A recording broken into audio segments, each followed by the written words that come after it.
முருகரை கும்பிடுறவங்க எல்லாருமே ரொம்ப சந்தோஷமா இருக்கிறாங்க போல அப்படின்ட்டு நீங்களாம் நினைக்கிறீங்களா? அது உண்மைதான்.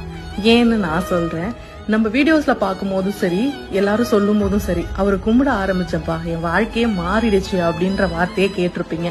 நானுமே அதையே சொல்றேன். ஏன்னா நான் முருகரோட டிவோட்டி கிடையாது. சாமி கும்பிடுறதே ரொம்ப கஷ்டப்பட்டு தான் கும்பிட்டுட்டு இருந்தேன். லைஃப் ஒரு சர்டன் பாயிண்ட்ல டேர்ன் ஆகும்னு சொல்லுவாங்க. அந்த டேர்னிங் பாயிண்ட்ல நம்ம என்ன பண்றதுன்னு உடஞ்சு நிற்கும் போது நமக்குன்னு சில வழிகளை தோன்றதுக்கு சில வழிகள் நடக்கும். அப்படிதான் இவர் என்னோட லைஃப்குள்ள வந்தாரு. இவர் ஏன் வந்தாரு, எதுக்கு வந்தாரு, என்ன சேஞ்சஸ் பண்ணாரு, இதெல்லாம் பத்தி நான் ஆராய்ஞ்சதே கிடையாது. இவர் வந்ததுக்கு அப்புறம் வாழ்க்கை மாறிடுச்சுடா அப்படின்னு சொல்றது கேள்விப்பட்டிருக்கீங்களா? அது உண்மைதான். ஏன் நான் சொல்றேன், நமக்கு பின்னாடி பேசுறவங்க, நமக்கு முதுகுல குத்துறவங்களை பத்தி எல்லாம் நம்ம யோசிக்கவே மாட்டோம். நமக்குன்னு ஒரு பாதை உருவாக ஆரம்பிக்கும். அதை நோக்கி நம்ம போக ஆரம்பிப்போம். லைஃப்ல நெக்ஸ்ட் ஸ்டெப் என்னன்றத யோசிக்கிறதுக்கு இவரு நமக்கு ஒரு வழி சொல்வாரு. அதுதான் நடக்கும்.